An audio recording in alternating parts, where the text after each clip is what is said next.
2008માં મુંબઈ પર હુમલો કરનાર આતંકવાદી તહુર રાણાને આજે મુંબઈ લાવવામાં આવી રહ્યો છે। યુએસએથી તેમને આજે ભારત લાવવામાં આવી રહ્યા છે। ત્યારે તહુર રાણા સાથે તપાસ એજન્સી NIA અને ગુપ્તચર એજન્સી RAWની ટીમ પણ સ્પેશિયલ ફ્લાઇટમાં આવી રહી છે। તહુર રાણાને 2009માં FBIએ ધરપકડ કરીને યુએસએની લોસ એન્જલિસ અટકાયત કેન્દ્રમાં રાખવામાં આવ્યો હતો। તે પછી આજે તેમને એટલે કે 9 એપ્રિલને બુધવારે મુંબઈમાં લાવવામાં આવશે અને મુંબઈ અથર રોડ જેલમાં તેમને રાખી શકાય તેવી અપેક્ષાઓ જોવા મળી રહી છે।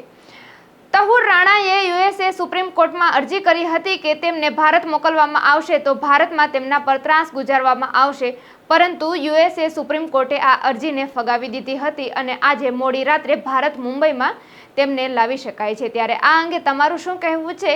કમેન્ટમાં તમારા પ્રતિભાવો જરૂરથી જણાવજો। આવીને આવી અપડેટ મેળવવા માટે જોડાયેલા રહો નવજીવન ન્યૂઝ સાથે।